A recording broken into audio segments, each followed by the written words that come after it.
Amen. Praise the name of the Lord. Praise the name of the Lord. Amen. Good morning. Welcome to New Covenant House. My name is Femi Omotayo, and I am the lead pastor of this congregation. This morning, I will not be giving a TED talk. I will be teaching you from the Word of God. Amen. And let me be clear. This morning, my goal is not to entertain you. Yeah? I know some of you haven't been in church in a while. But my intention is to leave you with something that God can use to change your life until the next time we see you. Amen? I'm sorry, I couldn't resist the shade. Let us read from the book of Isaiah, chapter 9, verse 6. I mean, you were expecting that shade, right? Okay. Yeah. It says, "For to us a child is born, and to us,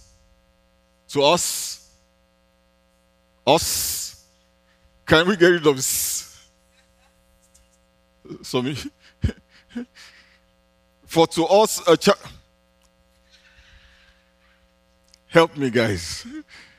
Can you turn off the monitors? Thank you. For to us a child is born, and to us a son is given. And the government will be on his shoulders, and he will be called Wonderful Counselor, Mighty God, Everlasting Father, Prince of Peace." You know, this morning we have gathered to celebrate the death and resurrection of our Lord and Savior Jesus, right? We believe that on this day, 2,000 years ago, he rose from the grave. The verses we have just read says, "Unto us a child is born, and unto us a son is given." Now we know that he was born, right? And that is why we celebrate his birth on Christmas Day.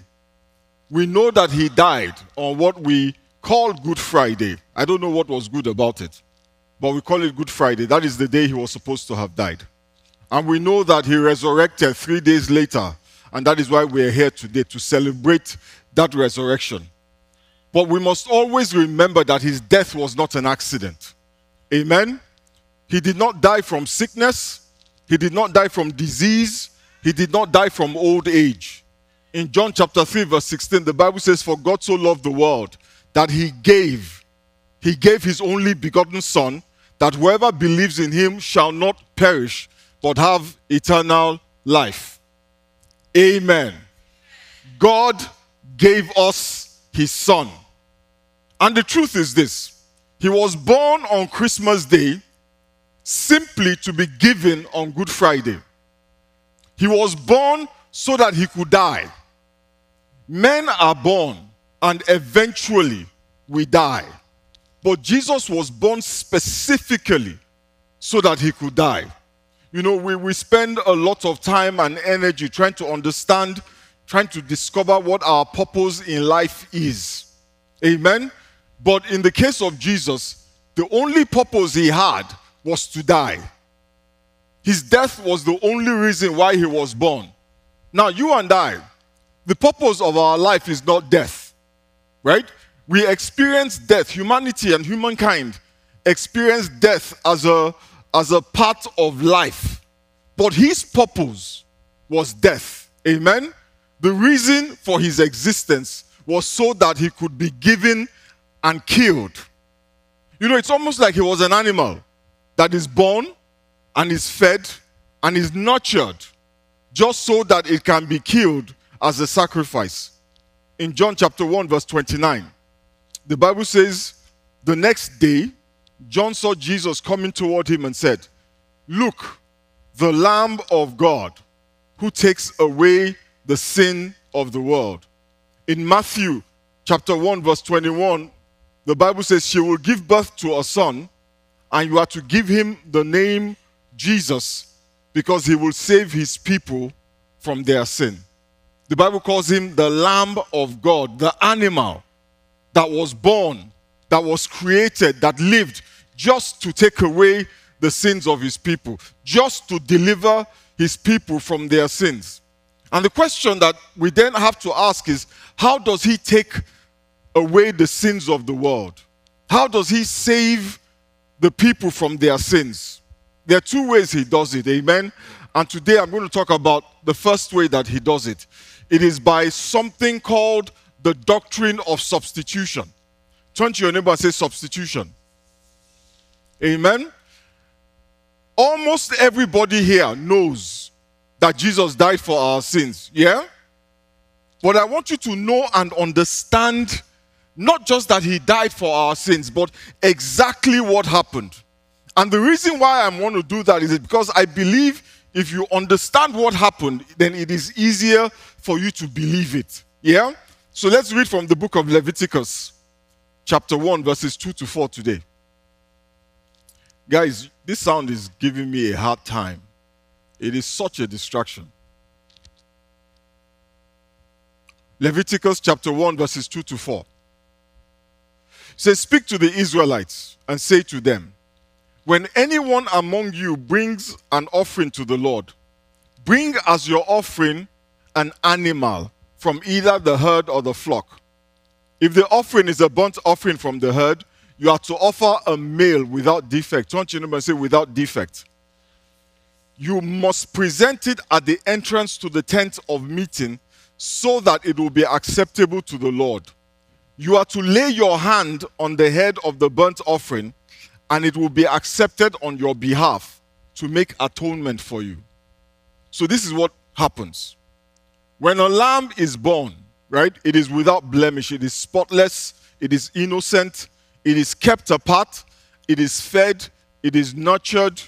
And when a person realizes that they have offended God and they want to offer a sacrifice, an offering for their sin, they will take that animal, that lamb, yeah, and they will put their hands on the animal. And all of the person's sins will be transferred to the animal. Amen? And then the animal is killed as a sacrifice. And by killing the animal, after you place your hands on it, the animal is being punished on your behalf. They say that the animal has been given on your behalf. And that is the same way in which Christ was given on our behalf. But with Christ, our lamb, we don't lay our physical hands on him. We lay our hands on him by faith, by believing. And when we do that, when we believe, when we lay our hands on him, amen, the Bible says by his death, by his dying, he takes away our sins. And the Bible says we believe it with our hearts and we declare it with our mouths. By laying our hands on him, our sins are transferred onto him. And this is where many in the church are. The Lamb has taken on their sins. Jesus has taken on their sins. Their sins have been paid for. But that is not where it ends. Amen? The sins are paid for. The Lamb takes on the sin, but it does not end there. Let me tell you what happens. The Lamb takes on our sins, but we do not live empty-handed. We don't just drop our sins, we pick up the Lamb's blamelessness. So what is going on there is a divine exchange. The Lamb takes on our sins, but we take on its perfection. It's not a one-way exchange. We think like it's a one-way exchange. He takes on our sins and we walk away. No. He takes on our sins, we take on his righteousness. If you miss the taking on of the righteousness part, you have missed the most fundamental part of it. Jesus took our sins, but he gave us his righteousness.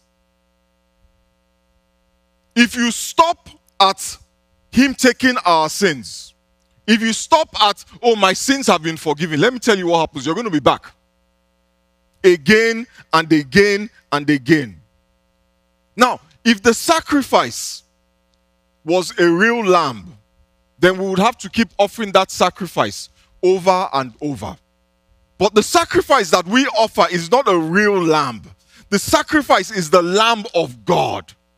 And the sacrifice needs to be offered how many times? Once. Amen? Once.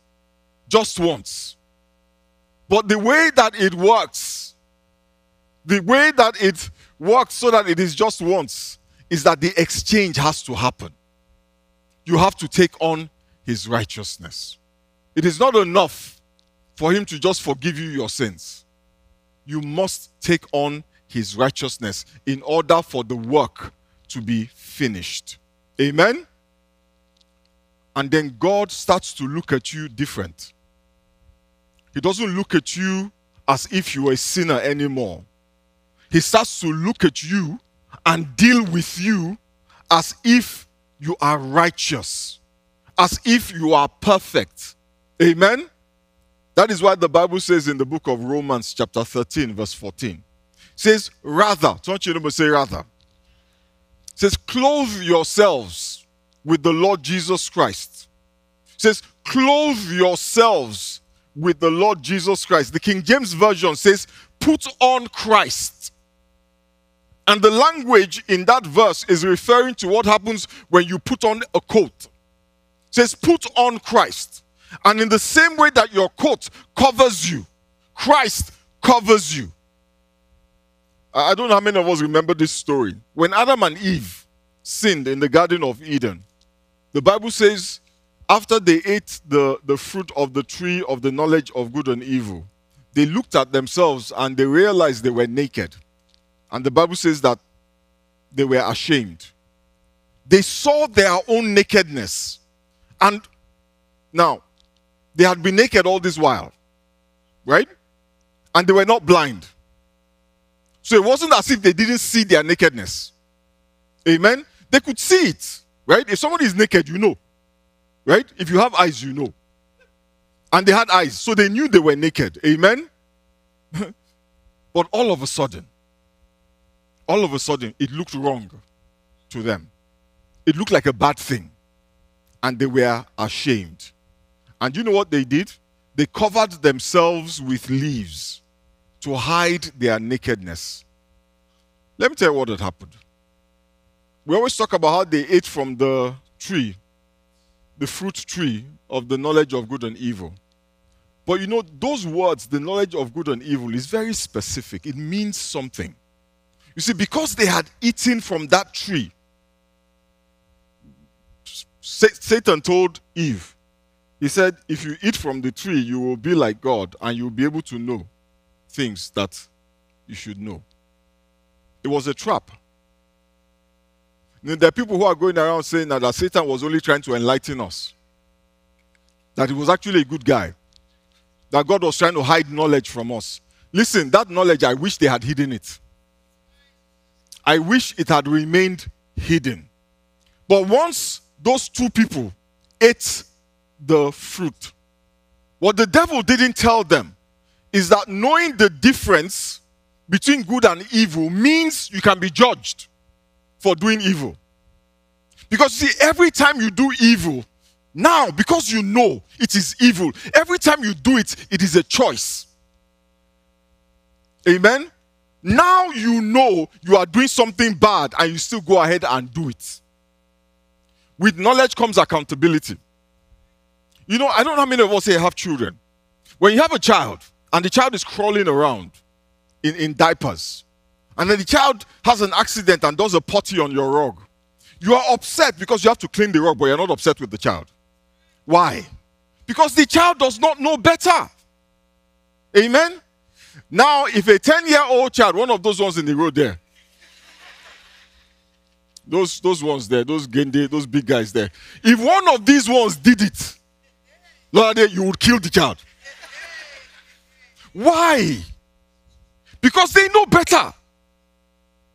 They know better. They know that there would be consequences, and they still had the audacity and the temerity, the boldness to do it. Imagine. There will be consequences. Amen? And that's what the knowledge of the tree of good and evil did. It brought to us a knowledge of good and evil. And with that knowledge comes accountability. They looked at themselves and all of a sudden they knew what they didn't know before. They knew there was something wrong with being naked like that. So they covered themselves with leaves. And guess what? The leaves made them feel good.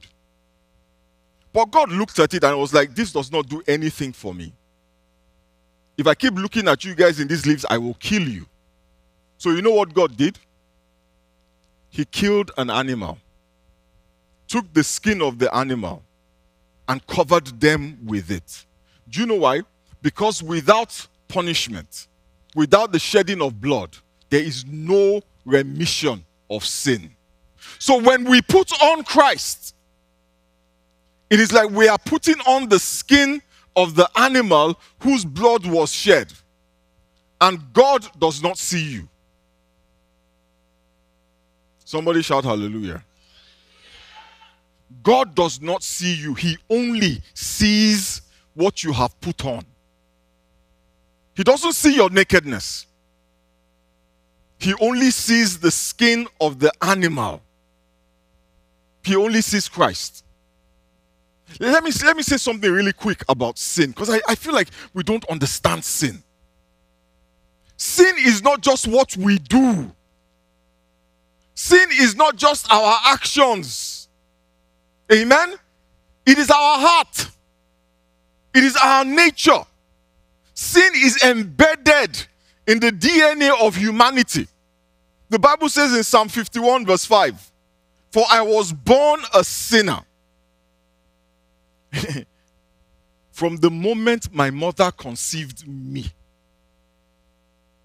Not from the moment I started lying. No. Not from the moment I stole my first cookie. Whatever it is you guys steal. I don't know.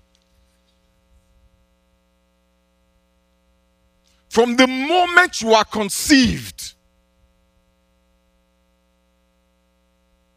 that is when sin enters you.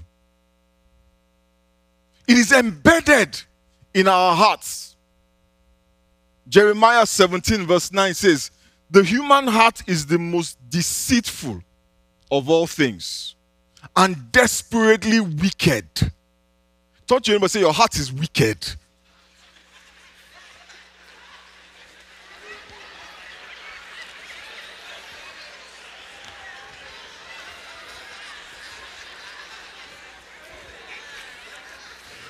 Now, calm down.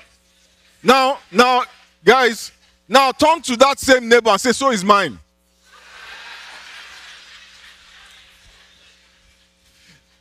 Listen, the Bible says, not PF, not Pastor Femi, right? The Bible says that the human heart is the most deceitful of all things and desperately wicked. Who really knows how bad it is? So those people that go and say, "God sees my heart." Listen, you don't want God to see your heart. You don't want God looking at your heart. If God looks at your heart, you will get judgment. What you want God to see is Christ. And that is the problem with religion. Religion has no answer. It has no solution to the nature of sin or to the heart of sin. Religion can address our actions, yeah? But it cannot cleanse our hearts. It cannot change who we are. That is why the laws of Moses, the 10 Commandments, beautiful and holy as they are, they could not solve the problem. Can I tell you guys something? How many of us know that there are 613 laws in the Bible? 613 laws. And it is possible to observe all 613 laws. Many of us think it is impossible. I know that the Bible says if you fail in one, you fail in all. But it is possible for a man to observe all 613 laws and still end up in hell. The Bible tells the story of a young man. The Bible calls him a rich young ruler. One day he comes up to Jesus Christ and says to Jesus Christ, you know, when people ask you questions that they think they know the answer, they just want you to validate them. You know, like when your wife says, "Do I look good in these jeans?"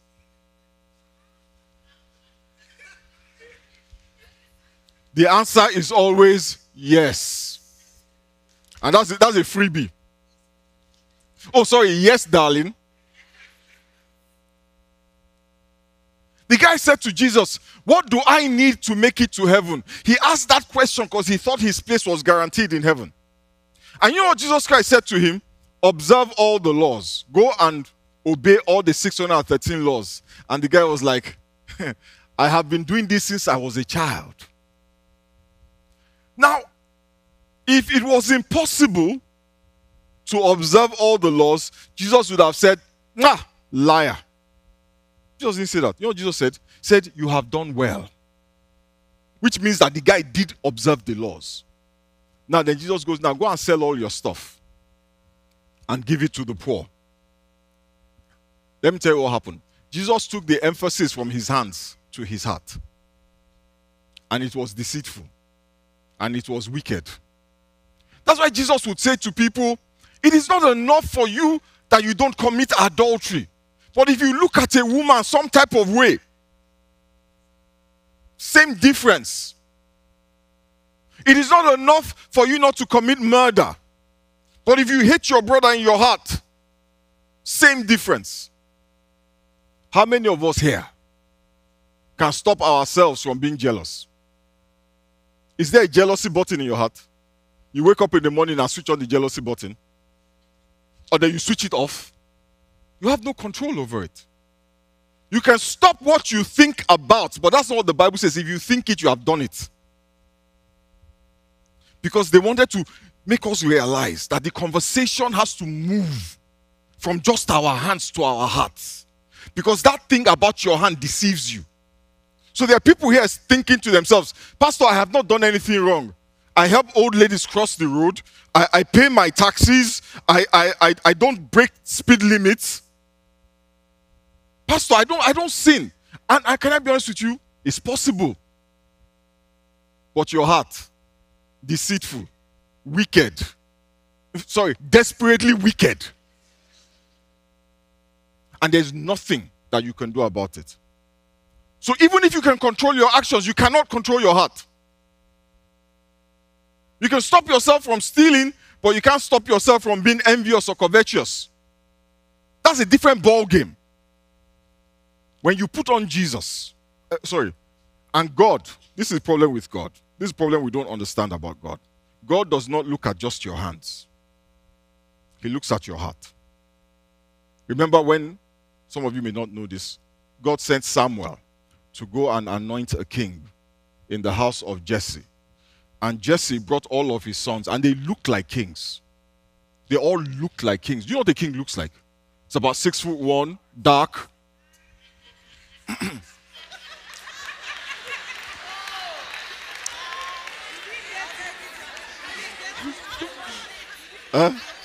You didn't get it? Open your eyes, open your eyes, open your eyes.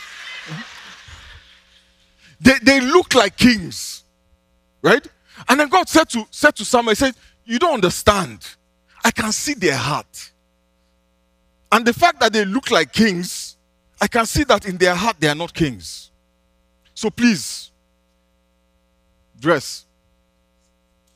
Next. And then they had to bring David. And then God said concerning David, he's a man after my own heart.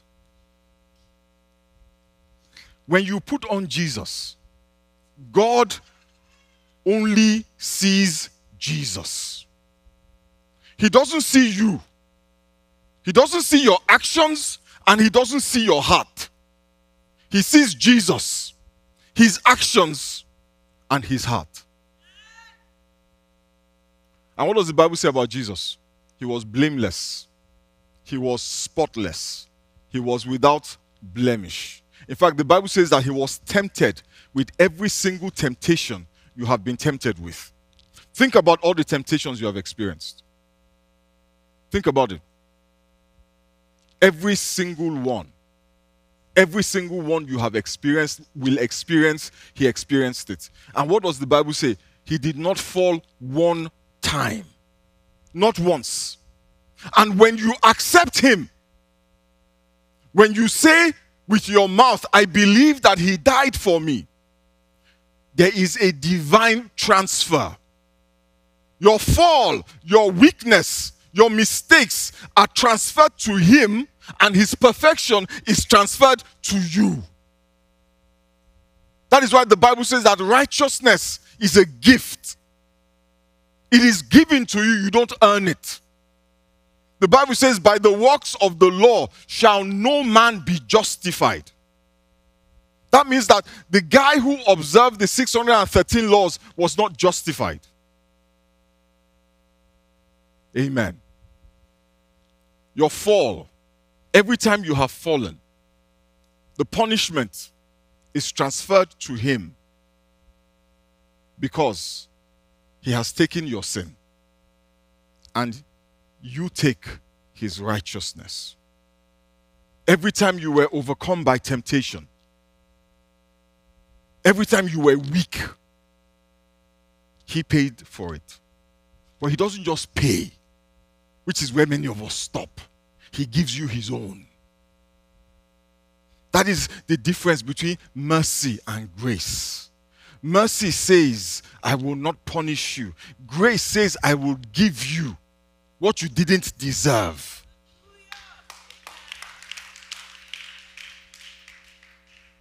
In Isaiah 53 verse 5, the Bible says, but he was wounded for our transgressions. Whose? Ours. He was bruised for our iniquities. The chastisement of our peace was upon him, and with his stripes we are healed. In 2 Corinthians 5:21, the Bible says, God made him. Now this is really powerful. God made him who had no sin to be sin for us. So that, not just so that we're forgiven. Because if we're only forgiven, then we'll get dirty again. So that in him we might become the righteousness of God. God substituted Jesus for you, for us. He punished him in our place. He punished him instead of us. He punished him instead of us. That is divine substitution. And that is what Jesus is about. And if you don't understand this, any celebration of the resurrection is meaningless. It means nothing. And many of us don't understand this. We have been taught that he forgave us our sins. Now go and be righteous. No, you can never be righteous. Because there's nothing you can do that will satisfy God. In fact, the Bible says all of our righteousness is a filthy rag before God. I'm not going to go into the details of what a filthy rag is, but it's a filthy rag before God. That means that on your best day, the day that you resist the most horrible temptations, the day that you do your best, without Christ, that thing that you do is unacceptable to God. Do you know why? Because it has been stained with your DNA. All of our offerings, all our sacrifices, they are stained by our DNA. And that is why God did not tweak the laws. He sent Christ. He sent Christ. And that is what this weekend is about. What God did for you and I on the cross of Calvary. Jesus' death was not a small thing. We talk about how for God so loved the world, he gave his only begotten Son. And that's the truth. But he did not only give his Son to pay for our sins. He gave his Son to open a door into a level of relationship and intimacy that was denied to all of humanity. That is why the Bible says, eye has not seen and ear has not heard what God has prepared for you and I. The kind of access that we have to God because of what Christ Jesus did. Nothing in humanity has ever experienced that. The Bible says that we are the righteousness of God in Christ Jesus. It says we are his masterpiece, created in Christ Jesus to do good works. That is why the Bible says in the book of Hebrews chapter 4 that we should come with boldness, with confidence before the throne of grace to receive mercy and find grace. It says we should come with boldness, not with trepidation, not with fear, but come with boldness. And why can we be bold? Why should we be bold? Let me tell you why. Because if you come in Christ Jesus, you come as a perfect person. Not imaginary perfect. You know how when you've been fasting and you've been reading your Bible and you've been good. You haven't, you know what I'm talking about? When you pray, there's a confidence you have, right? And that's imaginary. That your righteousness that makes you, carry your shoulder. Let me go and pray. You want to lay hands on the sick. You want to do this. You want to do that. That righteousness, you feel that confidence because of all the things you think you have done, right? You are not righteous.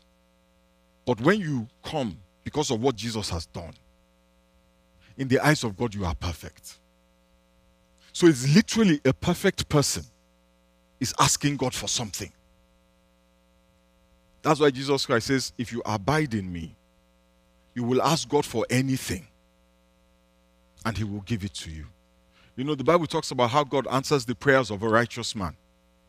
A righteous man is somebody that is perfect. And as long as you have a human heart, you cannot be perfect.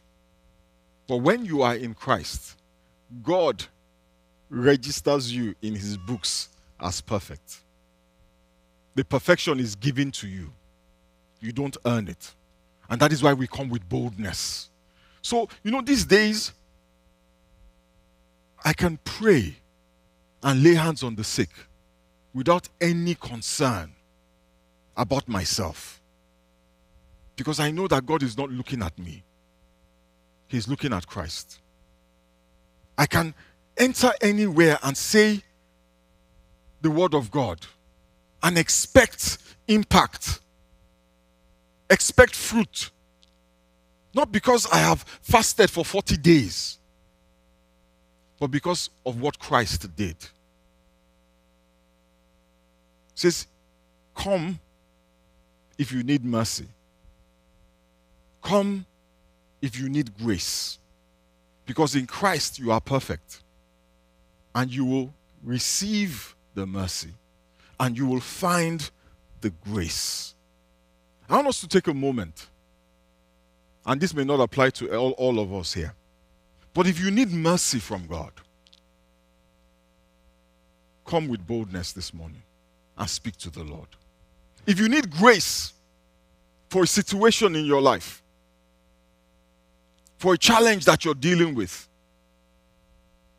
if you need mercy, God's intervention in your circumstance, speak to the Lord this morning with boldness. Father, help me. Have mercy on me. I have bills I don't know how to pay. I have challenges I have no idea how to resolve. I'm carrying burdens that my shoulders are not strong enough to carry. Have mercy on me. Give me the grace that I need. Help me. It's a simple prayer. Help me. Help me like only you can. I don't come in my own strength or on the basis of my own goodness. I come based on what Jesus did. Have mercy on me. The Bible tells the story of a man who was blind. And as Jesus passed, he kept shouting, Son of David, have mercy on me. Jesus, have mercy on me. You can cry out like that with confidence that you will receive the mercy that you need. Father, we thank you Almighty God, we give you praise. We bless your holy name. Father, we want to thank you this morning because we recognize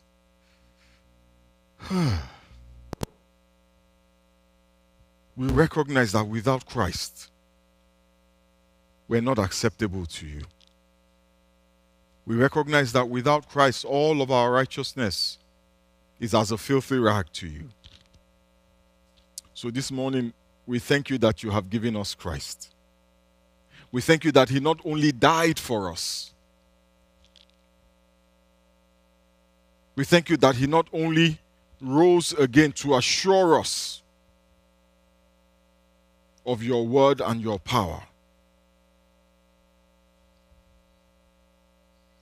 We thank you because he transferred to us who believe his righteousness, so that we can declare in the land of the living that I am the righteousness of God in Christ Jesus. I am his masterpiece, created in Christ Jesus to do great things. Father, we thank you. Almighty God, as we lift up our voices this morning, asking for mercy and trying to find your grace, I pray for each and every one of your children that they will receive mercy where they need it, that your mercy will manifest in their lives, and that your grace will abound to them. Father, we're confident this morning. We're very confident this morning. We're bold this morning. Like the lion, Father, this morning we are bold. And our boldness, Almighty God, is not in our own strength. It is not in our own goodness. It is in that which we receive from you through Christ. We give you praise and we give you glory. In the mighty and precious name of Jesus we have prayed. Amen. Somebody shout hallelujah. Amen. Amen. Before I leave this morning, let me tell you something really quick that many of us, I think we don't know. That is not all that happened when Jesus died. What I have described, that is not all that happened. One more thing happened that is very important, and I don't hear a lot of people talking about, so I'm going to talk about it. Next week, I'm going to be talking about the second thing. When I started, I said two things happened. I've talked about one. Next week, I'm going to be talking about the second thing that happened when Jesus died. Yeah? We can all agree that Jesus Christ is the antidote to sin. Amen? Are we all in agreement? And we all agree that sin originated from what Adam and Eve did when they ate from the tree of the knowledge of good and evil. Yeah? We all agree? So if you want to fix that problem, ultimately you have to go back to a time when they didn't know the difference between good and evil. We're no longer in the Garden of Eden. And we no longer have a tree of the knowledge of good and evil in front of us. But we have something else in our lives, around us, that has the same effect and the same consequence as the tree of the knowledge of good and evil. And many of us don't realize it. And it is causing us problems. I'm going to talk about it in part 2 next week. So this was like a trailer for part 2. Amen? So if you're here next week, you'll get the full story. God bless you.